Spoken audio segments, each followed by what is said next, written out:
예, 시간이 되었으므로 우리 다 같이 자리에서 일어나셔서 찬송가 9장 부르시면서 주현일 후 첫째 주일, 주님의 수세주일 낮 예배를 시작하겠습니다.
성부와 성자와 성령의 이름으로 우리의 마음과 욕망과 은밀한 것까지도 아시는 전능의 하나님, 성령의 감동으로 우리의 마음을 깨끗하게 하옵소서. 하나님을 온전히 사랑하고 그 거룩하신 이름을 진심으로 찬양하게 하옵소서. 주 예수 그리스도의 이름으로 기도하옵나이다. 우리가 죄 없다고 하면 이는 자신을 속이는 것이요 진리가 우리 안에 있지 않기 때문입니다. 그러나 우리가 죄를 고백하면 신실하시고 의로우신 하나님은 우리의 죄를 용서하시고 모든 불의에서 깨끗하게 해 주십니다. 지난 한 주간 동안 우리의 삶을 돌아보면서 각자 자신의 죄를 조용히 고백하는 시간을 갖겠습니다.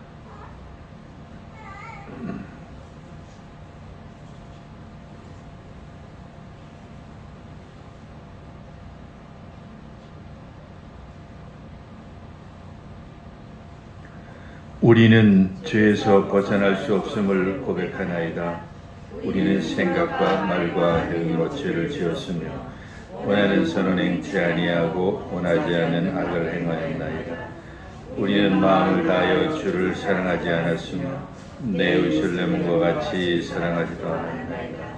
하나님의 아들 주 예수 그리스도를 보시고 우리를 불쌍히 여기소서. 우리를 용서하시고 새롭게 하옵소서. 주님 뜻 안에서 기뻐하며 주의 길을 걸으며 하나님의 거룩하신 이름을 영화롭게 하옵소서. 전능하신 하나님 아버지께서 우리를 불쌍히 여기시고 그의 아들을 보내시사 우리의 죄를 대신하여 죽게 하셨으며 그의 공로로 우리의 죄를 사하여 주셨습니다. 그러므로 소명을 받고 안수받은 하나님의 말씀에 적인 나는 주 예수 그리스도의 명하심에 따라 여러분의 죄가 사해졌음을 성부와 성자와 성령의 이름으로 선포합니다. 이제 자리에 앉으셔서 찬송가 뒤에 교동문 1번을 같이 교독하시겠습니다.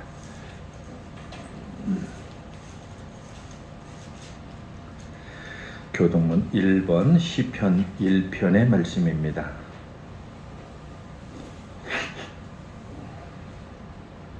복 있는 사람은 악인들의 꾀를 따르지 아니하며 죄인들의 길에 서지 아니하며 오만한 자들의 자리에 앉지 아니하고 오직 여호와의 율법을 즐거워하여 그의 율법을 취하로 묵상하는도다. 그는 시냇가에 심은 나무가 철을 따라 열매를 맺으며 그 잎사귀가 마르지 아니하였더니 그가 하는 모든 일이 다 형통하리로다. 악인들은 그렇지 아니하며 오직 바람이 나는 여호와 그러므로 악인들은 심판을 견디지 못하며 죄인들이 의인들의 모임에 들지 못하리로다. 무릇 의인들의 길은 여호와께서 인정하시나 악인들의 길은 망하리로다.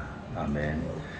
이 시간 한번 같이 기도하실 때에 나라와 민족을 위해서 기도하시고 교회를 위해서 기도하시고 특별히 날씨가 많이 추운 이 겨울에 어렵고 힘든 우리 이웃들을 위해서 기도하시고 그리고 새해에 또 새롭게 하나님 앞에 결심하고 또 간절히 기도하는 기도의 제목들을 위해서도 한번 기도하겠습니다. 다 같이 기도하겠습니다.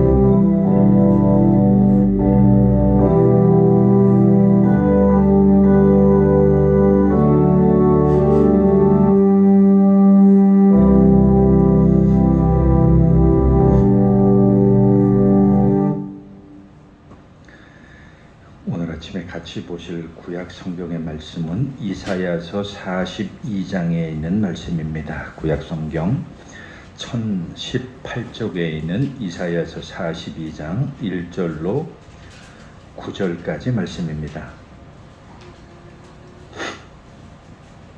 오늘의 구약 성경 말씀인 이사야서 42장 1절로 9절까지 있는 말씀을 우리 같이 읽겠습니다. 내가 붙드는 나의 종 내 마음에 기뻐하는 자 곧 내가 택한 사람을 보라. 내가 나의 영을 그에게 주었은즉 그가 이방의 정의를 베풀리라. 그는 외치지 아니하며 목소리를 높이지 아니하며 그 소리를 거리에 들리게 하지 아니하며 상한 갈대를 꺾지 아니하며 꺼져가는 등불을 끄지 아니하고 진실로 정의를 시행할 것이며 그는 쇠하지 아니하며 낙담하지 아니하고 세상의 정의를 세우기에 이르리니 섬들이 그 교훈을 앙망하리라. 하늘을 창조하여 펴시고 땅과 그 소산을 내시며 땅 위의 백성에게 호흡을 주시며 땅에 행하는 자에게 영을 주시는 하나님 여호와께서 이같이 말씀하시되 나 여호와가 의로 너를 불렀은즉 내가 내 손을 잡아 너를 보호하며 너를 세워 백성의 언약과 이방의 빛이 되게 하리니 내가 눈먼 자들의 눈을 밝히며 갇힌 자를 감옥에서 끌어내며 흑암에 앉은 자를 감방에서 나오게 하리라. 나는 여호와이니 이는 내 이름이라. 나는 내 영광을 다른 자에게 내 찬송을 우상에게 주지 아니하리라.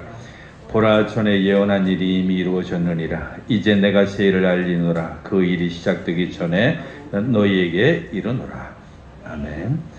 오늘 같이 보실 사도서 간문은 로마서 6장의 말씀입니다. 신약성경 246쪽에 있는 로마서 6장 1절로 11절까지에 있는 말씀을 우리 같이 읽겠습니다. 그런즉 우리가 무슨 말을 하리요? 은혜를 더하게 하려고 죄에 거하겠느냐? 그럴 수 없느니라. 죄에 대하여 죽은 우리가 어찌 그 가운데에 더 살리요? 무릇 그리스도 예수와 합하여 세례를 받은 우리는 그의 죽으심과 합하여 세례를 받은 줄을 알지 못하느냐? 그러므로 우리가 그의 죽으심과 합하여 세례를 받음으로 그와 함께 장사되었나니 이는 아버지의 영광으로 말미암아 그리스도를 죽은 자 가운데서 살리심과 같이 우리로 또한 새 생명 가운데서 행하게 하려 함이라. 만일 우리가 그의 죽으심과 같은 모양으로 연합한 자가 되었으면 또한 그의 부활과 같은 모양으로 연합한 자도 되리라.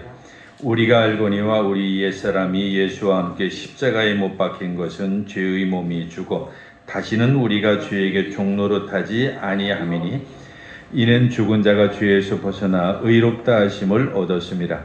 만일 우리가 그리스도와 함께 죽었으면 또한 그와 함께 살 줄을 믿노니 이는 그리스도께서 죽은 자 가운데 살아나셨음에 다시 죽지 아니하시고 사망이 다시 그를 주장하지 못할 줄을 알미로라. 그가 죽으심은 죄에 대하여 단번에 죽으심이요 그가 살아계심은 하나님께 대하여 살아계심이니 이와 같이 너희도 죽은 자신을 죄에 대하여는 죽은 자요 그리스도 예수 안에서 하나님께 대하여는 살아있는 자로 여길지어다. 아멘. 찬송가 531장입니다.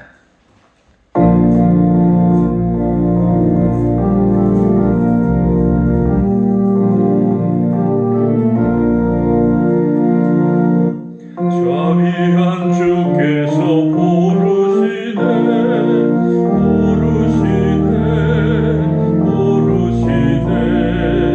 사랑의 햇빛을 빼앗고 점점 더 멀리 가나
복음서 말씀은 마태복음 3장에 있는 말씀 같이 보겠습니다. 마태복음 3장 13절로 17절까지 있는 주님의 말씀을 펴시고 주님의 말씀을 듣기 위해서 자리에서 일어서시겠습니다. 오늘의 주님의 말씀인 마태복음 3장 13절로 17절까지 있는 말씀을 제가 대신 여러분들에게 읽어드리겠습니다. 이때 예수께서 갈릴리로부터 요단강에 이르러 요한에게 세례를 받으려 하시니 요한이 말려 이르되 내가 당신에게서 세례를 받아야 할 터인데 당신이 내게로 오시나이까. 예수께서 대답하여 이르시되 이제 허락하라. 우리가 이와 같이 하여 모든 의의를 이루는 것이 합당하리라 하시니 이에 요한이 허락하는지라. 예수께서 세례를 받으시고 곧 물에서 올라오실새 하늘이 열리고 하나님의 성령이 비둘기같이 내려 자기 위에 임하심을 보시더니 하늘로부터 소리가 있어 말씀하시되 이는 내 사랑하는 아들이요 내 기뻐하는 자라 하시니라. 아멘. 사도신조로 우리 신앙 고백 드리겠습니다. 전능하사 천지를 만드신 하나님 아버지 내가 믿사오며 그의 아들 우리 주 예수 그리스도를 믿사오니 이는 성령으로 잉태하사 동정녀 마리아에게 나시고 본디오 빌라도에게 고난을 받으사 십자가에 못 박혀 죽으시고 장사한 지 사흘 만에 죽은 자 가운데에서 다시 살아나시며 하늘에 오르사 전능하신 하나님 우편에 앉아 계시다가 저리로서 산자와 죽은 자를 심판하러 오시리라. 성령을 믿사오며 거룩한 공회와 성도가 서로 교통하는 것과 죄를 사해 주시는 것과 몸이 다시 사는 것과 영원히 사는 것을 믿사옵나이다. 아멘. 이제 자리에 앉으셔서 찬송가 445장 찬송 드리겠습니다.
하나님 아버지와 우리 주 예수 그리스도로부터 오는 은혜와 평강이 오늘도 여러분과 함께 하시기를 간절히 축원합니다.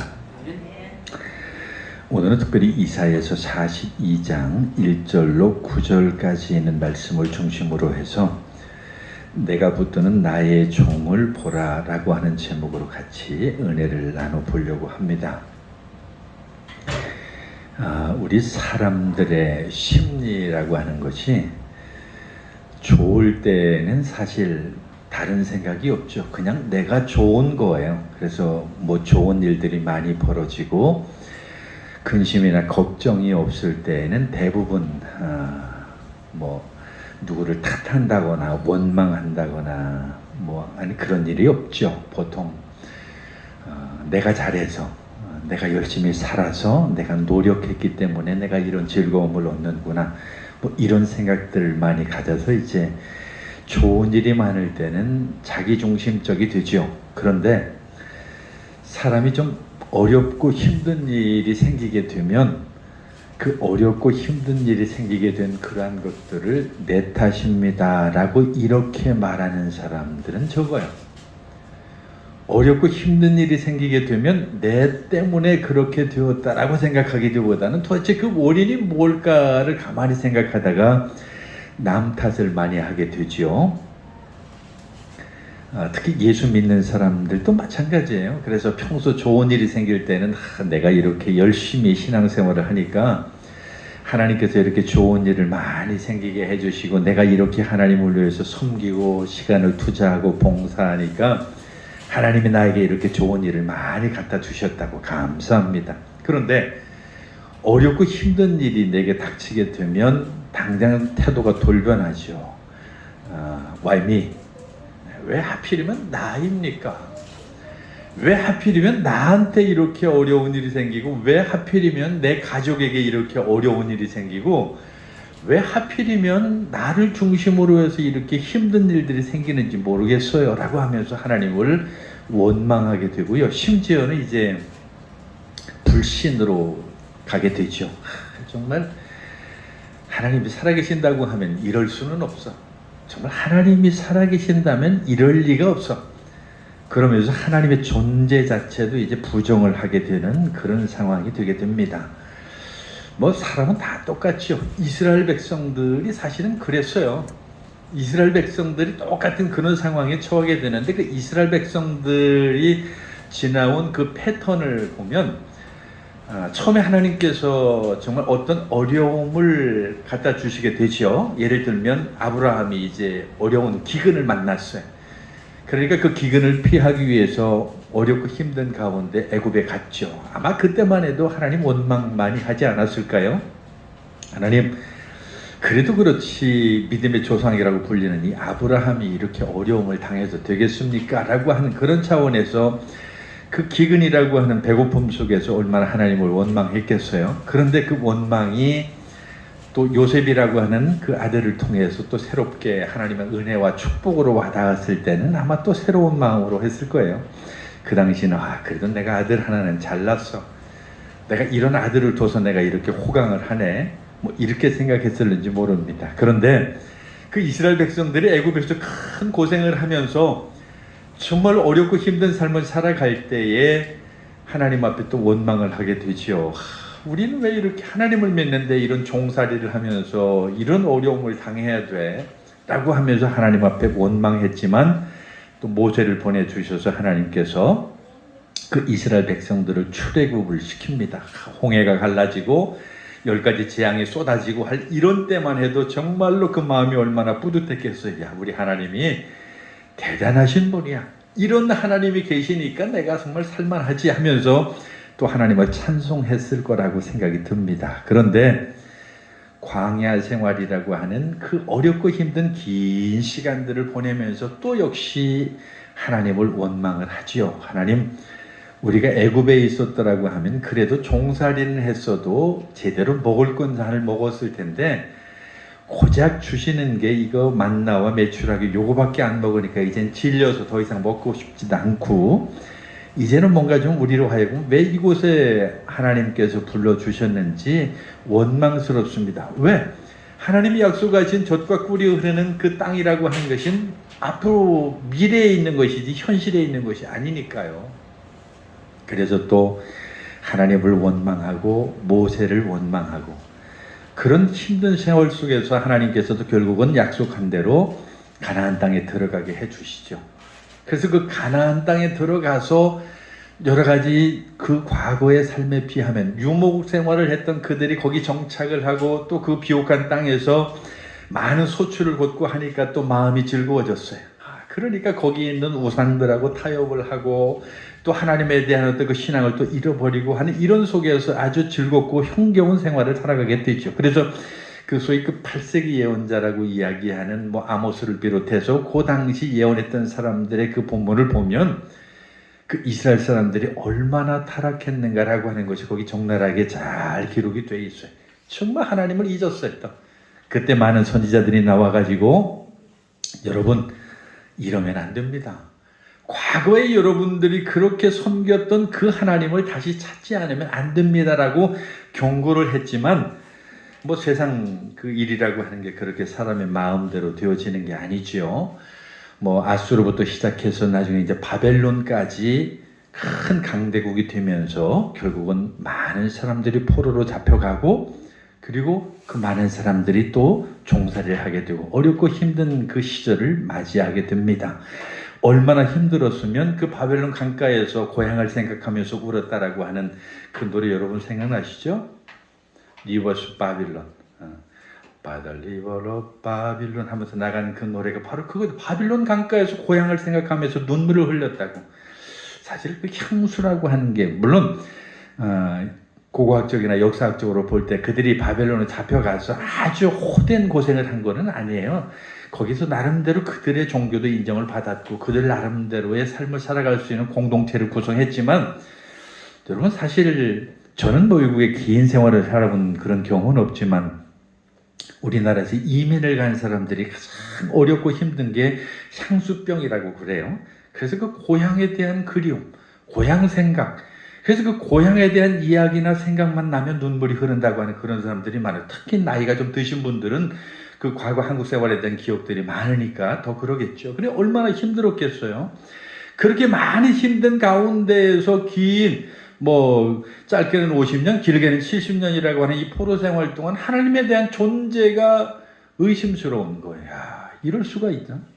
우리가 이렇게 힘들고 이렇게 고생하는데 어떻게 하나님께서 우리를 모른 척 하시지? 라고 하는 이런 마음이 많이 들었을 거라고 하는 것이죠. 오늘 우리가 보는 이사야서 말씀이 바로 이제 그것과 연결되어지는 것인데요. 예수님이 오시기 전 거의 700여 년 전에 예언을 했던 그 이사야 선지자가 바로 그것을 내다봤던 거죠. 이사야 선지자는 이미 그 미래를 내다보고 하나님으로부터 그 은혜를 받아 그 말씀을 많은 백성들에게 전하게 됩니다. 여러분이 비록 어렵고 여러분이 비록 힘들고 여러분이 비록 고통스러운 삶을 살아간다고 할지라도 비록 여러분 눈에 지금 그 하나님이 보이지 아니한다고 할지라도 내가 붙드는 나의 종을 보라고 하나님이 말씀하십니다. 라고 이렇게 선포를 했던 거예요. 내가 붙드는 내 종을 보십시오. 물론 우리는 이분이 나중에 메시아 예언이라고 하는 차원에서 예수님이라고 하는 것을 물론 잘 알아요. 그러나 예수님보다 700여 년 전 앞에 계셨던 앞에서 선포했던 그 이사야라고 하는 그리고 그 당시 많은 청중들이라고 하는 사람들이 과연 이것을 알았겠느냐라고 하는 것이죠. 그리고 신약에 다시 와서 그와 같은 말씀을 기억하고 많은 선지자들이 그 말씀을 또 인용을 하게 됩니다. 오늘 특별히 이 말씀이야말로 힘들고 어려운 삶을 사는 이 시대의 많은 사람들에게 주시는 복음이 아닐까 생각이 됩니다. 즉 내가 붙드는 나의 종을 보라. 어렵고 힘들고 고통스러울 때에 내 종을 보라. 예수님을 보라라고 하는 이런 말씀으로 우리에게 와 닿는다라고 하는 것이죠. 특별히 오늘 복음서 말씀에 보면 이사야서 말씀에 보면 특별히 그렇게 말씀을 하죠. 내가 붙드는 나의 종 내 마음에 기뻐하는 나의 택한 자를 보라. 내 영을 그에게 주었다. 그가 민족들에게 공의를 시행할 것이다 라고 이렇게 말씀을 합니다. 42장이 바로 이렇게 시작이 되는데요.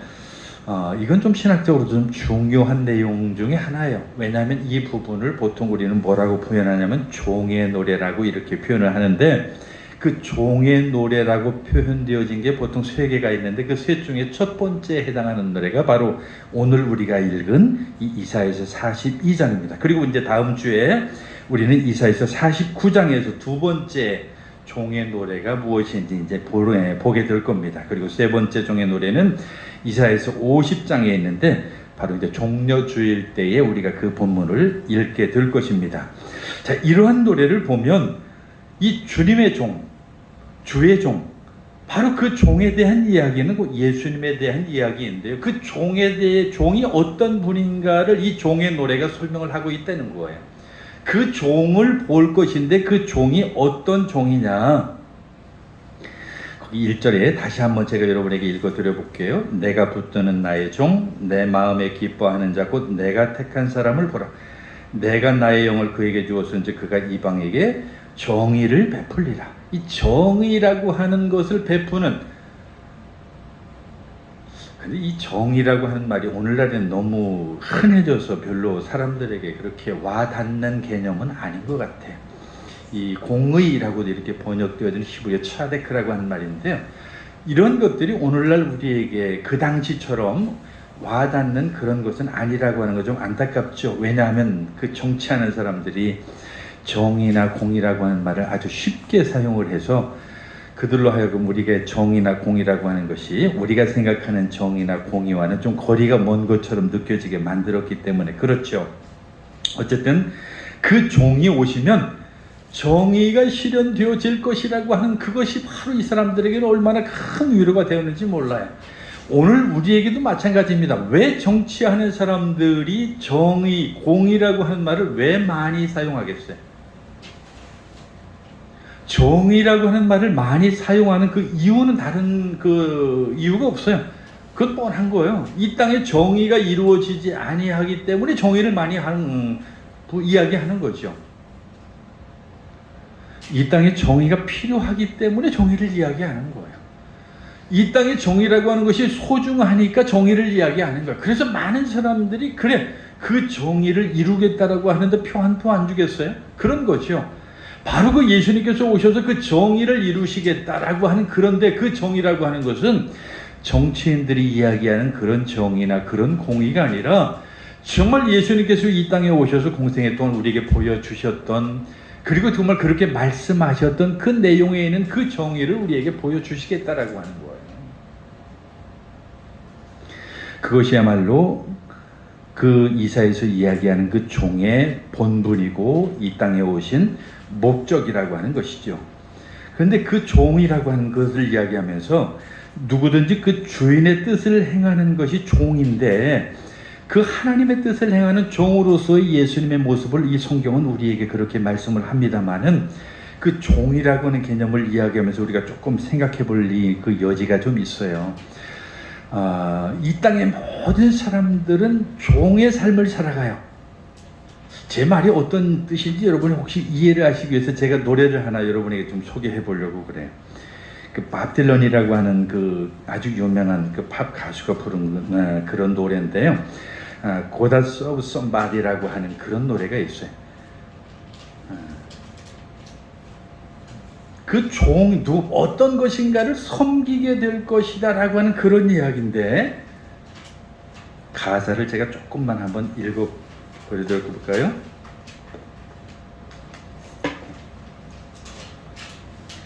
그 가사 중에 일부를 제가 한번 읽어드리면 이런 내용입니다. You may be an ambassador to England or France. 당신은 영국이나 또는 프랑스의 대사가 될 수도 있습니다. You may like to gamble. You might like to dance. 당신은 춤을 좋아할 수도 있고 도박을 즐길 수도 있습니다. You may be the heavyweight champion of the world. 당신은 세계 헤비급 챔피언이 될 수 있습니다. But you're gonna have to serve somebody. Yes, indeed. 하지만 그러나 당신은 누군가를 섬겨야만 될 것입니다. 이 말이 무슨 뜻이냐면 그 노래의 전부가 그 내용이에요.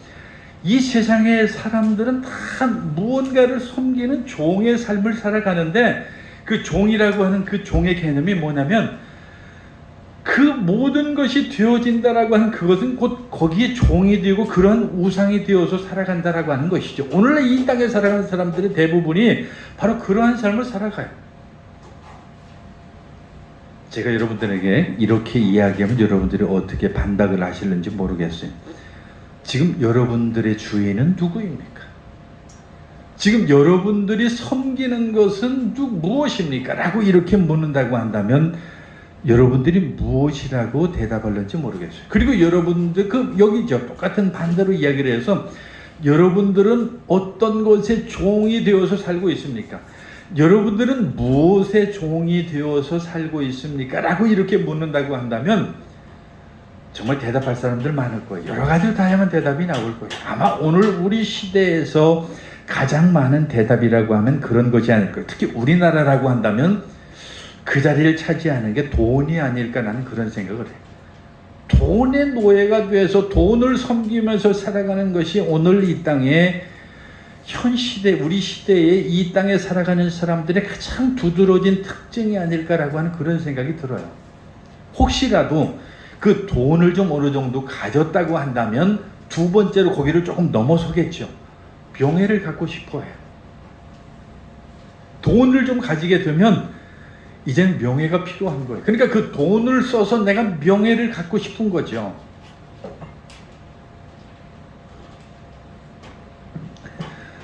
지금은 어떻게 시대가 좀 변해서 이제 조금 제가 시골에 사니까 그 세상 물정을 좀 잘 모릅니다만은 옛날에 제 기억으로 지역사회에서 소위 그 지역사회에서 좀 힘께나 쓰는 사람들이라고 하면 대체적으로 돈을 좀 번 사람들이에요. 근데 지역사회에서 돈을 좀 번 사람들이 대체적으로 보면 명함을 만들면 명함의 앞뒤가 빽빽하게 쓰일 정도로 자기의 경력이나 양력을 다 거기 써놓게 돼. 그러니까 돈이라고 하는 것이 생기게 되면 그 돈만으로 사람들이 나를 별로 인정을 안 해줘요. 존경하지 않아요. 그러니까 그 돈에 따르는 또 다른 어떤 그런 여러 가지 자기의 그런 명예를 위해서 많은 감투를 쓰고 싶어 하죠. 그래서 소위 우리가 완장을 찬다고 하는 그런 말처럼 그런 것을 통해서 자기를 드러내고 싶어 하는 거예요. 근데 또 하나의 단계가 있어요.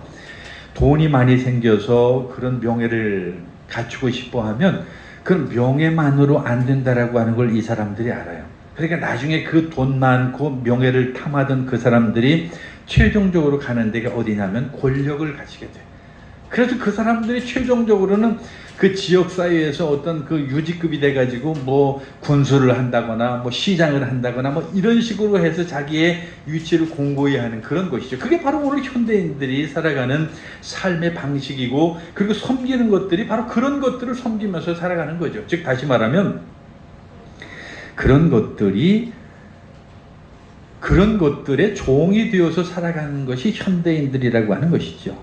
그런 의미에서 본다고 한다면 저나 여러분들이나 이 땅에 사는 많은 사람들이 정말로 이 사단을 섬기고 악마를 섬기는 그런 삶을 살아간다라고 얘기해도 과언이 아닌 거죠. 왜냐하면 이 사단의 목표라고 하는 것은 우리의 눈을, 우리의 마음을 하나님으로부터 이 세상의 어떤 것으로 우리를 마음을 돌리려고 하기 때문에 그 마음을 돌리려고 하는 그것을 이루었기 때문에 우리가 거기 놀아나는 거죠. 그래서 우리가 하나님의 뜻 행하는 것을 하지 못하도록 만드는 것이 바로 이 사단의 역할이라고 한다면 우리는 거기 넘어가게 되는 거예요. 그렇게 해서 많은 사람들이 그러한 세상의 부귀나 돈이나 명예나 권력의 종이 되어서 그렇게 살아가는 것이 오늘 현대인들의 삶이 아닌가라고 하는 것이죠. 그런데 오늘 성경에서 우리에게 이야기하는 이사야서 42장에서 말씀하는 이 주님의 종이라고 하는 것은 아니라는 거예요.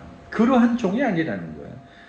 이 종은 주님의 종으로서 정말 하나님의 뜻을 행하러 온 그런 사람이고 하나님의 뜻대로 되어지기를 원하는 그런 분이고 그런 사람이었다라고 하는 거죠. 그래서 예수님께서 그런 말씀 아주 유명하죠.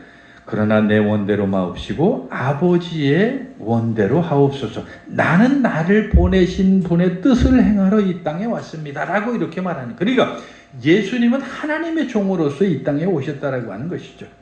십자가에 달리기 전까지 끝까지 그렇게 예수님께서는 그런 모습으로 우리에게 보여주셨고 그런 종의 삶을 사셨다라고 하는 것이죠.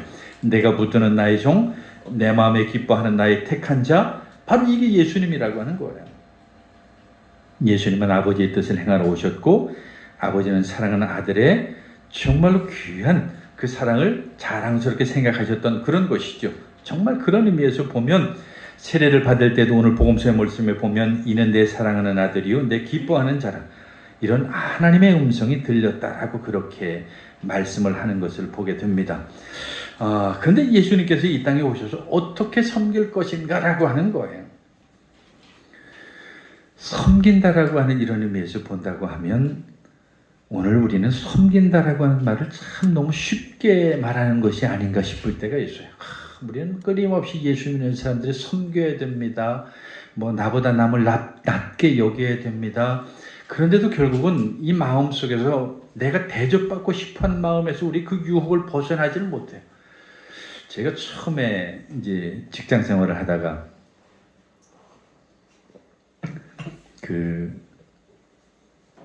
신학을 하게 됐을 때요, 직장을 딱 그만두고 직장에서는 내가 이제 그 부장이라고 하는 타이틀을 제가 아주 오랫동안 가지고 있었는데, 제가 편집장을 하게 되면 편집장을 보통 이제 부장이라는 표현을 쓰고 편집 주간이 되기 전까지는 그렇게 많이 하는데 좀 대접을 좀 받는 그런 생각이 들죠. 그리고 직장에 가도 그렇고.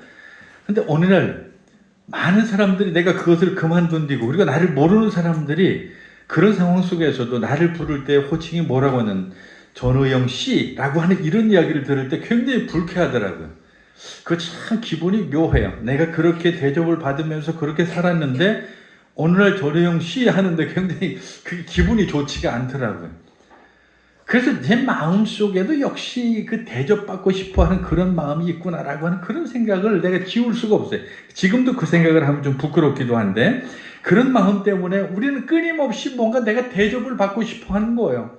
내가 이런 사람인데, 내가 이 정도의 위치인데, 그리고 내가 이렇게 무시당해서는 안 되는데 라고 하는 그런 생각 속에서 늘 그렇게 살아가는 게 우리 사람들의 마음이라고 하는 거죠. 그런데 오늘 성경에서 말씀하시는 하나님의 종이요 예수님께서는 특별히 겸손으로 이 땅에 낮아져서 그리고 죽기까지 낮아졌다라고 그렇게 말씀을 할 정도로 그 모든 수치를 다 겪으면서까지도 정말로 하나님의 귀한 뜻을 잘 감당했던 그런 종이었다라고 하는 그런 것이죠.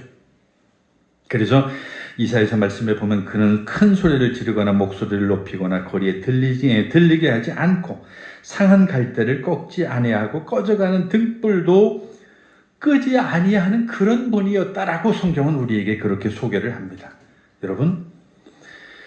여러분들의 삶이 어떤 삶을 살아가고 계십니까? 물론 즐거운 삶을 살아가는 사람들, 그리고 만족한 삶을 살아가는 사람들에게는 그렇게 예수님에 대한 필요성도 느껴지지 않을 것이고, 그리고 그런 삶을 살아가는 사람들에게는 하나님의 존재에 대해서 그렇게 절박하지 않을런지도 몰라요. 그러나 피곤하고 힘들고 고통스럽고 괴로운 그런 삶을 살아가는 사람이라고 한다면 오늘 이 하나님의 종 예수 그리스도를 바라보면서 그 속에서 위로받으시기를 간절히 축원합니다. 마음 상한 자를 부르시고, 그리고 그러한 상한 자를 치료하시고, 그리고 그러한 마음에 참된 행복과 평화를 주시는 분이 예수님이라고 하는 사실이죠. 그런 예수 그리스도로 말미암아서 우리는 이 땅에서 힘을 가질 수 있고 능력을 가질 수 있고, 그리고 그 복음으로 말미암아서 우리는 좌절 속에서도 힘을 얻을 수 있다라고 하는 그런 사실입니다. 오늘 예수님께서 이 땅에 오셔서 뭐라고 말씀하냐면 어떤 일을 행하실 것이라고 이사야서는 말씀하고 있냐면 그가 이방 사람에게 정의를 시행할 것이라고 성경은 그렇게 말씀합니다. 그는 신실하게 공의를 시행할 것이라고. 물론 여기서 정의나 공의는 비슷한 말인데요. 오늘 이 땅에서 우리가 살아가면서 정말 갈급한 것이 많지만 그 중에 얼마나 중요한 것이 제가 처음 서두에 여러분에게 말씀드렸던 것처럼 공의예요. 정의예요. 이게 얼마나 우리 삶에서 소중한 것인가를 그걸 느끼지 않은 사람들은 이해할 수가 없어요. 예를 들면 그런 거죠. 제가 여러분들에게 어떤 사랑을 베푸는데 어떤 사람은 많이 이뻐하고 어떤 사람은 덜 이뻐한다든지, 제가 여러분들에게 뭔가를 나누어 주는데 어떤 사람은 2개를 주고 어떤 사람은 1개를 준다든지, 아니 이런 일들이 우리 삶에서 벌어진다고 한다면 이것처럼 불쾌하고 이것처럼 기분 나쁜 일도 없죠. 그런데 우리 사람의 삶이라고 하는 것은 그런 일들이 얼마나 많은지 몰라요. 그냥 살아가면서 그런 일들이 너무너무 비일비재. 그러니까 아까 말씀드렸던 것처럼 많은 정치인들이 가장 중요한 구호로 들고 나오는 것 중에 하나가 정의예요. 왜? 이 땅의 정의가 완전 땅에 떨어졌기 때문에 그것을 잘 이용하면 많은 사람들의 마음을 사로잡을 수 있기 때문에 그런 것이죠. 그래서 이 땅에 뭐 부익부가 생기고 빈익빈이 생기고 많은 힘 있는 사람들이 더 많은 것을 가지게 되고 힘 없는 사람들은 가지고 싶어도 가지지 못하고, 그리고 정말로 잘나고 잘 나가는 사람들에게는 좋은 일들이 계속 벌어지지만 힘들고 어려운 사람들에게는 계속해서 그런 일들을 반복할 수밖에 없는, 물론 이것은 우리나라만의 이야기는 아닙니다. 지금 세계적인 면도 마찬가지예요. 여러분, 제가 이렇게 여러분에게 말씀을 드리지만 우리는 정말 행복하고 복받은 사람들이에요. 가끔 여러분 그 방송에서 그 좀 사람들의 어떤 그 동정심을 끌어내기 위해서 아프리카나 빈국들, 저개발도상국들의 어렵게 사는 모습들을 자주 보여주는데, 그게 소위 빈곤 포르노라 해가지고 사실은 좀 논란도 많기는 한데 그게 전부는 아니겠지만 그런 사람들이 얼마나 많은지 몰라요. 여러분 동남아만 가도 그렇고요. 저 아프리카나 이런 빈국에 가게 되면 끼니를 걱정해야 되는 사람들이 얼마나 많은지 몰라요. 근데 우리는 너무나 배부르게 잘 살잖아요. 제가 여기서 긴 이야기를 할 수는 없지만 그 공정무역이라고 하는 거 혹시 여러분들 들어보셨나요? 그 공정무역이라고 하는 건 인터넷에 한번 쳐보서 한번 잘 보세요. 예를 들면 하나 그런 거예요.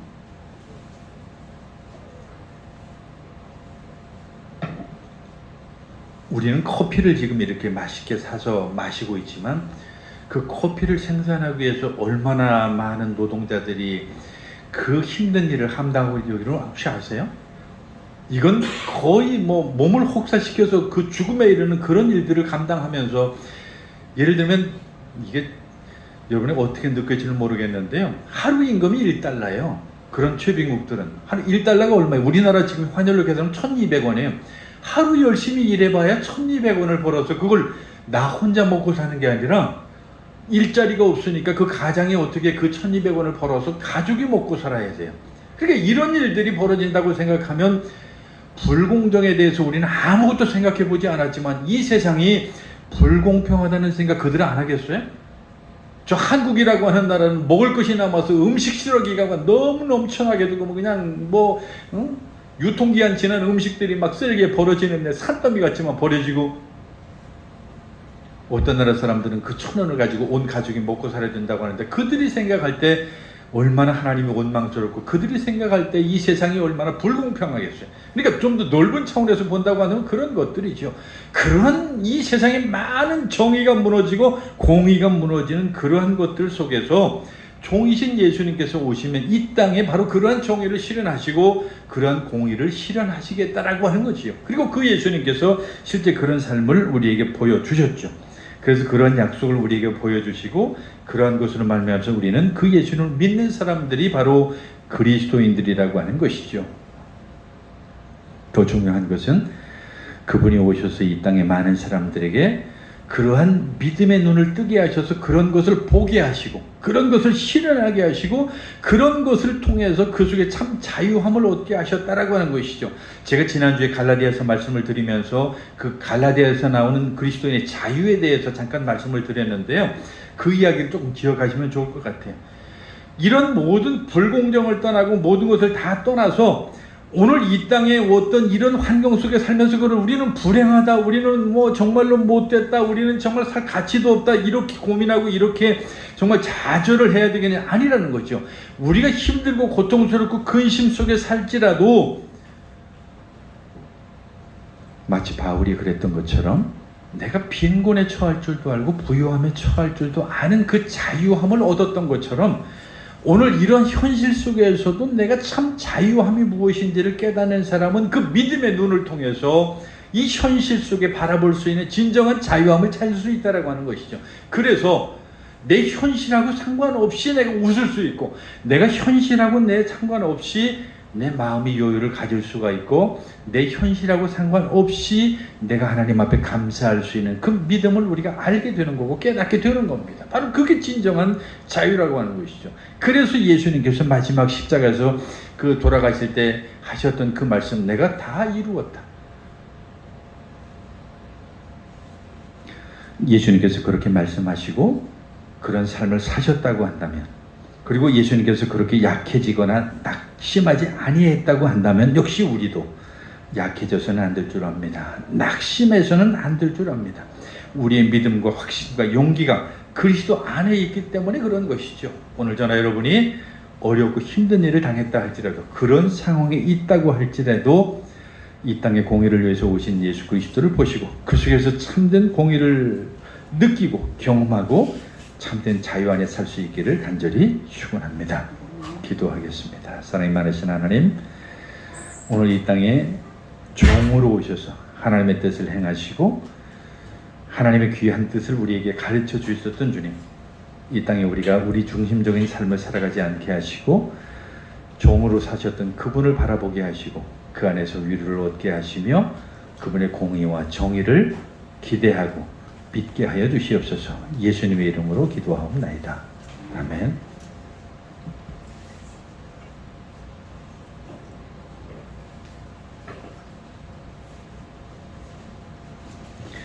이제 우리 543장 부르시면서 봉헌 드리겠습니다.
어렵고 힘든 일을 많이 당합니다. 그때마다 하나님을 원망할 것이 아니라 정말 내가 붙드는 나의 종을 보라고 말씀한 이사야 선지자의 그 선포처럼 이 세상을 바라보고 원망하고 다른 사람을 비교하면서 자신을 좌절할 것이 아니라 오히려 주님을 보며 그 속에서 힘을 얻고 그 속에서 희망을 얻을 수 있도록 도와주시옵소서. 이 시간에도 주님 앞에 드려진 물질들이 있습니다. 드린 손길마다 하나님께서 은혜를 더해 주시옵시고 만배로 채워 주시옵소서. 감사드리며 예수님의 이름으로 기도했습니다. 아멘. 그 주보 뒤에 나와 있는 내용들 그냥 참고하시면 좋겠습니다.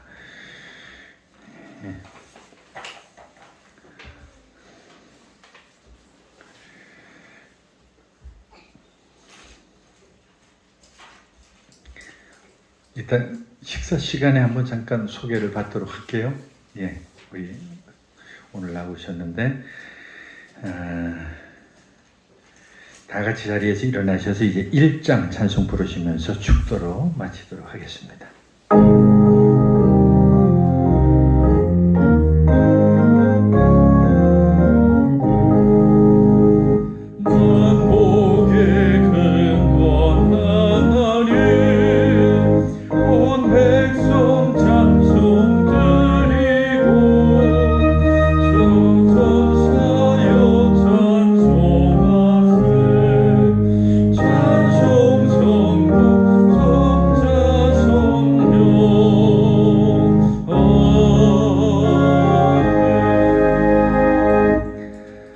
이제는 우리 주 예수 그리스도의 크신 은혜와 하나님 아버지의 극진하신 사랑과 성령의 감동 감화 교제 교통하심이 이제 나의 붙드는 종 예수 그리스도를 보고 그 안에서 참된 소망을 얻기 원하는 사랑하는 모든 성도들 머리 위에 이제부터 영원까지 함께 하시기를 간절히 축원하옵나이다. 아멘.